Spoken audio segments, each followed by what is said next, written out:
जीवन साफल्यासाठी आध्यात्मिक बोधकथा या कथासंग्रहातली एक कथा ऐकूया.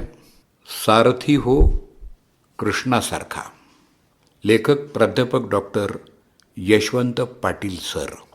अभिवाचन दत्ता सर देशमुख. सारथी हो कृष्णासारखा.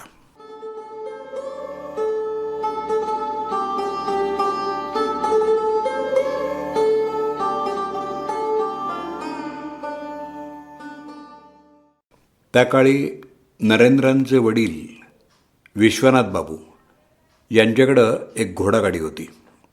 नरेंद्र म्हणजे स्वामी विवेकानंद. ती गाडी हाकण्यासाठी एक गाडीवानही होता. तो गाडीवान अंगानं चांगला धष्टपुष्ट उंचापुरा होता. त्याला भरदार मिशा होत्या. विश्वनाथ बाबूंनी त्याला एक निळा पोशाख दिला होता.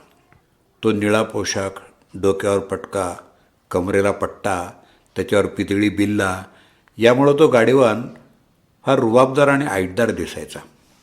नरेंद्रला त्या गाडीवानाचं हे रूप फार आवडायचं.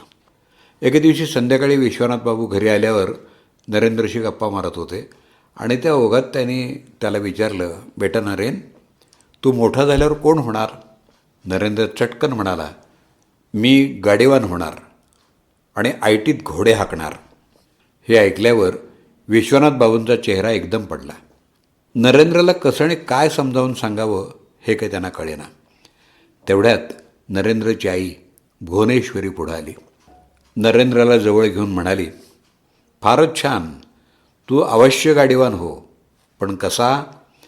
असं म्हणून तिनं समोरच्या भिंतीवरच्या कृष्ण अर्जुनाच्या रथाचं सारथ्य करत आहे आणि अर्जुनाला गीता सांगतो आहे अशा चित्राकडं बोट दाखवलं. त्या चित्रातल्या कृष्णासारखा सारथी हो. अर्जुनाच्या रथाचे घोडे हाकतानाच त्यांना अर्जुनाला जसं ज्ञान दिलं तसंच तूही कर. आपल्या आईचा हा आशीर्वाद विवेकानंदांनी आपल्या उर्वरित आयुष्यात सर्वांनाच ज्ञानयोग, कर्मयोग आणि भक्तियोग सांगून सार्थ करून दाखवला.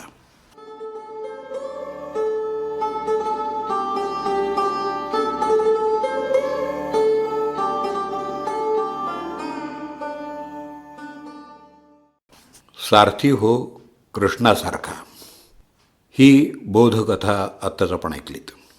जीवन साफल्यासाठी आध्यात्मिक बोधकथा या कथासंग्रहातली ही कथा आहे.